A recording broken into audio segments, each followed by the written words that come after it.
तो बताओ ये कौन सा मोनोमर है?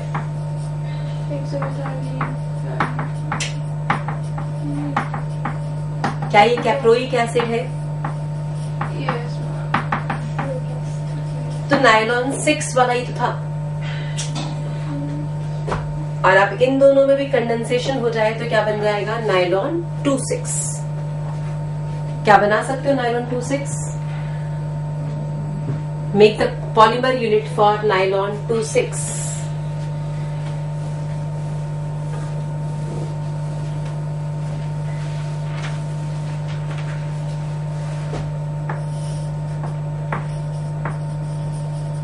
Condensation, polymerization.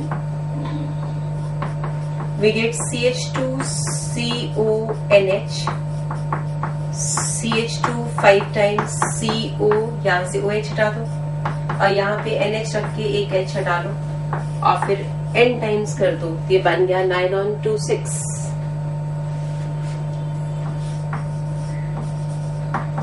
This is a biodegradable nylon. 4 तरह के नायलॉन्स आपने की, इनमें से ये बायोडिग्रेडेबल है। उसका रीजन है ग्लाइसिन को कोई भी माइक्रोऑर्गेनिज्म खा जाएगा। जब ये खाया जाएगा तो नेचुरल एक पूरी चेन में से बीच बीच में टुकड़े खा लो तो चेन खत्म हो जाएगी। एक बहुत बड़ा पॉलीमर हो आपके पास, उसमें से बीच बीच में से आप एक टुकड़ा ये खा लिया, ये खा लिया, ये खा लिया, ये खा लिया माइक्रोऑर्गेनिज्म में, तो पॉलीमर तो टूट जाएगा।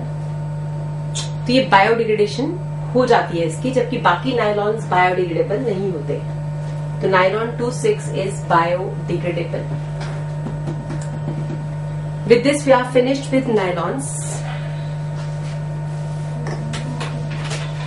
Next we have is polyesters.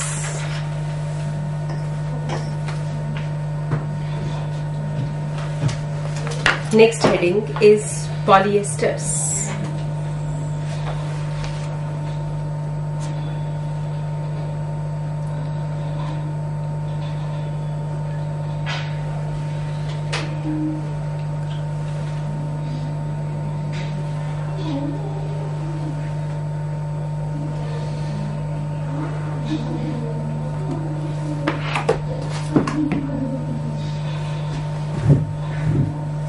Polyester छोटा सा टॉपिक है, हार्डली 2 तो एग्जाम्पल्स हैं हमारे पास। बस जल्दी जल्दी से खत्म हो रहा है तो आपके सामने। One is Dacron, is also named as terylene.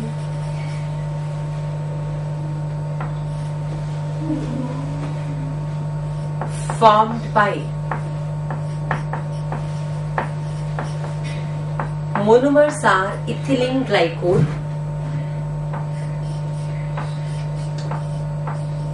and terephthalic acid.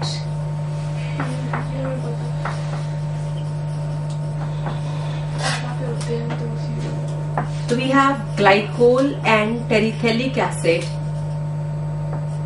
combined together to give us terylene or Dacron. लेकिन अगर यहीं पर मोनोमर्स हम जरा सा चेंज कर दें, जैसे यहाँ पे मैंने ग्लाइकोल सेम रखा, लेकिन phthalic acid is taken, phthalic acid and glycol, तो ये बन जाएगा ग्लिप्टन। तो we have 2 polymers in polyester category. One is Gliptal, another is terylene or Dacron.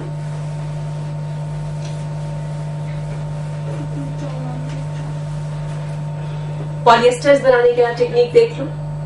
Acid में से OH और अल्कोहल का H लेना है आपने। सेम वे एसिड का OH और अल्कोहल का H, that is condensation. So we can have condensation linkage minus water in both cases. बेटा जैसे आप कहोगे कंडेंसेशन हुआ तो आपके पास पॉलीमेरिक चेन्स बननी चाहिए। CO उधर से OH गायब कर दो, इधर आपने CO के साथ लगा रखा है O, CH2, CH2, इसका OH में से H गायब करोगे, अल्कोहल का H जाएगा और एसिड का OH, और ये फिर n टाइम रिपीट होता रहेगा, तो ये आपको मिल जाएगा टेरिलीन और टेक्रोन। अब आप मुझे ग्लिप्टल बना के दिखा सकते हो, बनाओ जी। Glyptal formation, condensation of polyesters, glyptal formation.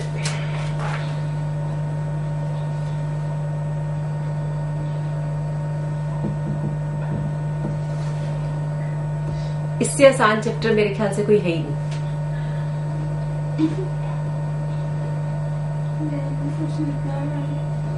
सिर्फ मोनोमर्स याद करने हैं और फिर उनको जोड़ना है, और जोड़ना भी इतना आसान, एक का OH खा गए, उसका वो खा गए, भूख भी नहीं लगती इसको पढ़ते हुए।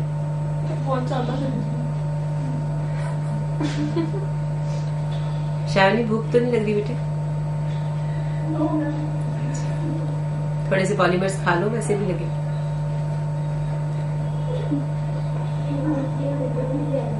नहीं बेटा, भूख लग सकती थी, आपने बोला ही नहीं मुझे। एक कैच और एक का OH खा गए तो वाटर ही तो पिया ना, पानी पियोगे तो प्यास नहीं लगेगी, भूख तो लगेगी। पानी पी सकती हूँ? ऑफ कोर्स बेटा, ले लो।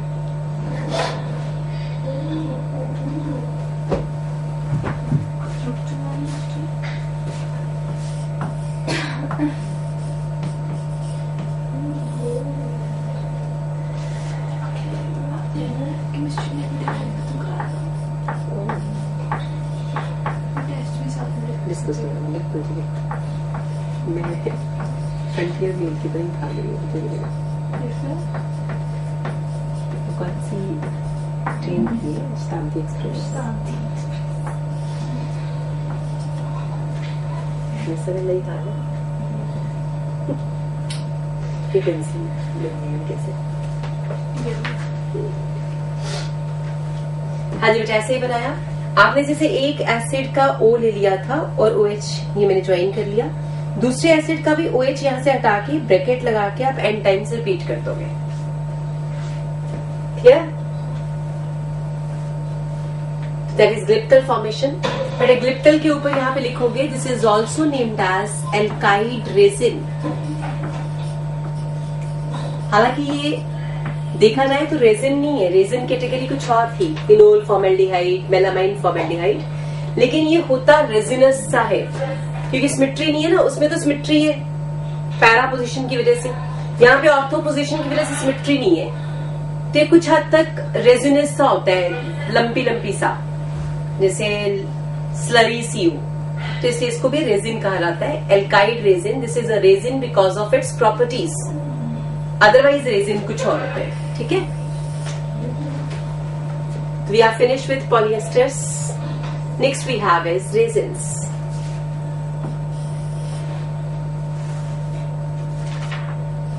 First resin is phenol formaldehyde.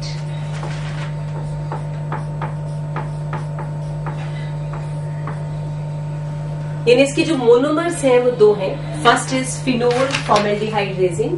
Basically मैं आपको फिनोल फॉर्मेल्डिहाइड रेजिन करा रही हूं और ये बैकेलाइट को लीड करेगा। Phenol formaldehyde resin is phenol plus formaldehyde, these are the two monomers. In presence of acid or base, it is leading to the formation of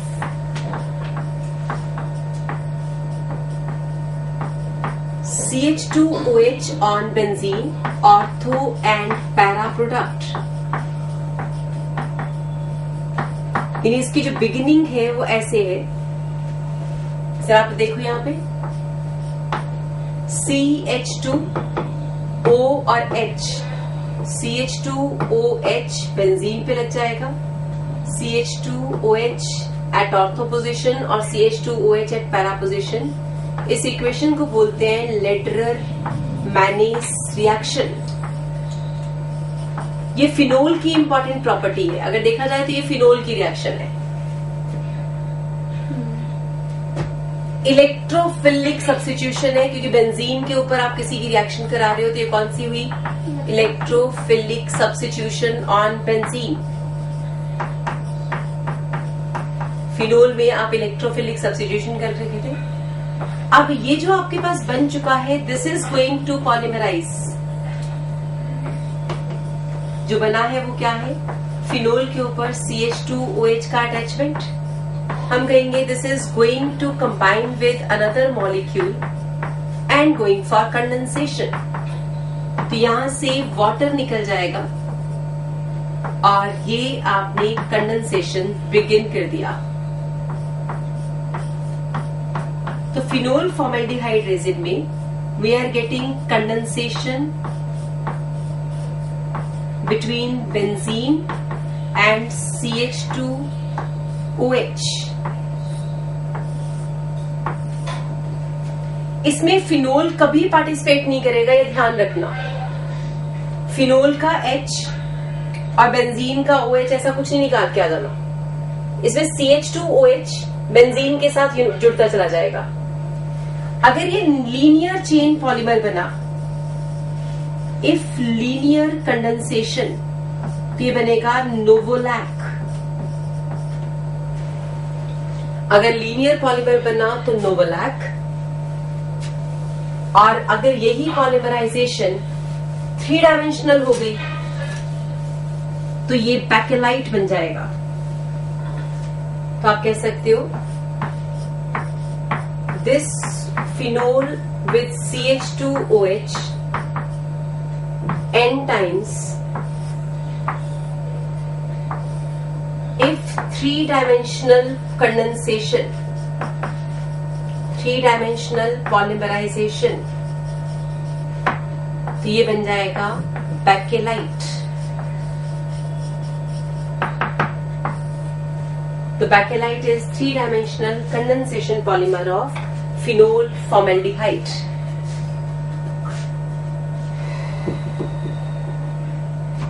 three dimensional बनाने के लिए आप ऐसे 4 बेंजीन रिंग बना लो।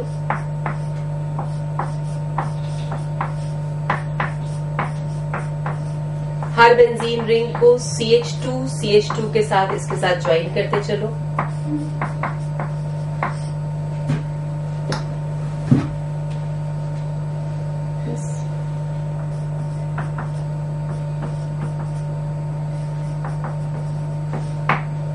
और यहाँ पे ओपन एंड छोड़ दो for further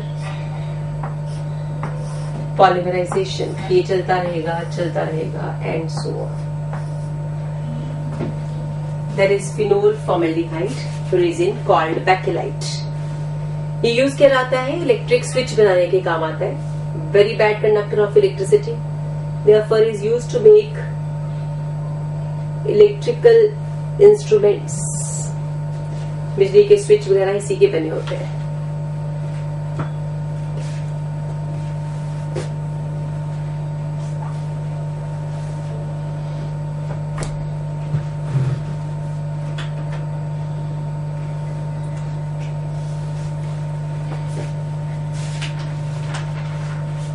Second resin is melamine formaldehyde resin।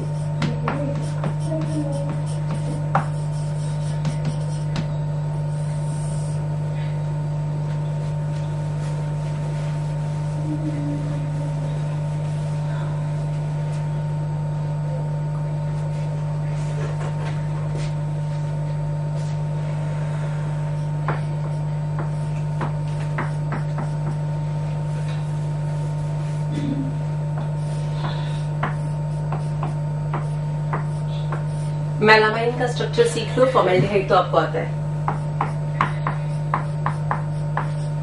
बेटा। Melamine is CN type of hexagon. Her carbon पे एक NH2 लगा दो। जितने कार्बन आपके पास हैं इन सब पे एक NH2 और ऑल्टरनेट डबल बॉन्ड्स। ये बन गया मेलामाइन।